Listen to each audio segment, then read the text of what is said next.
As a contract lecturer with the Faculty of Education, I have the exciting opportunity of working with pre-service professionals. At the start of the term in September, my students have a school practicum placement looming and are strongly intrinsically motivated to learn and improve in order to have success with their own students. There's a deep desire to latch onto practical solutions and techniques and hone practical skills.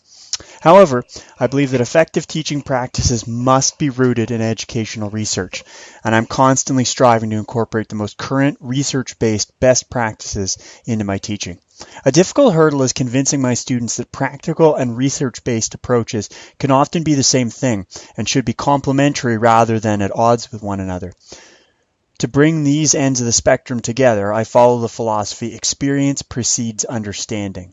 I model for my students effective classroom practices. Then, after they have experienced the positive effects on their learning, we discuss the research basis behind them. I work to build trust in my students that teaching is something that can be learned, can be improved, and isn't just a case of you have it or you don't. A crucial part of my practice is listening to my students. This sounds simple. After all, shouldn't adults just tell you what they need? The truth is that in order to really listen to one's students, it's necessary to provide specific, regular opportunities for collection of feedback. It's important to collect students' feedback in lots of different ways. Casual conversations, formal class discussions, written feedback, and explicitly show students that you've listened to what they've said and you're ready to make modifications to meet their needs. I often collect my feedback anonymously as I feel that students are much more likely to give me their real feelings if they can't be identified or judged. Students also thrive when there are opportunities to see and contribute to one another's thoughts. I use various forms of technology for this that you can see throughout this dossier. Most importantly, I frame my feedback around the theme of what's best for your learning. Students quickly pick up on the fact that I'm not asking what they like or don't like, but what will help their learning the most. This further enhances and models learning that can be applied in their classroom teaching.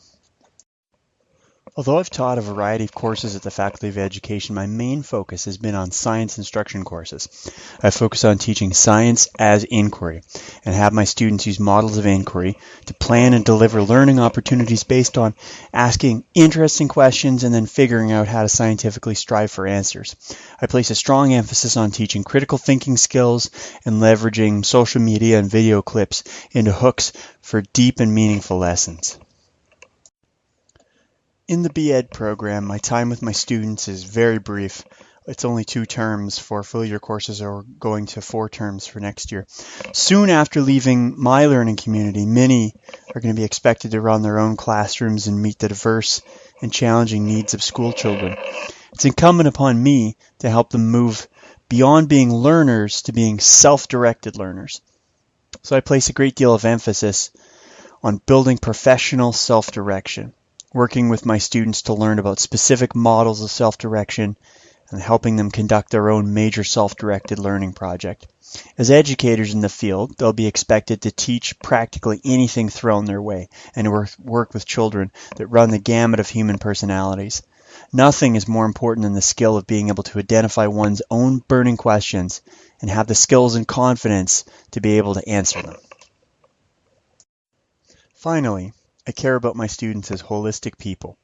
This is a difficult thing to demonstrate in a dossier, but it's my most proud achievement. By showing students that I value the pre-existing knowledge, skills, and ideas that they bring to the classroom, we work together to build a vibrant learning community where all of us are smarter than any of us.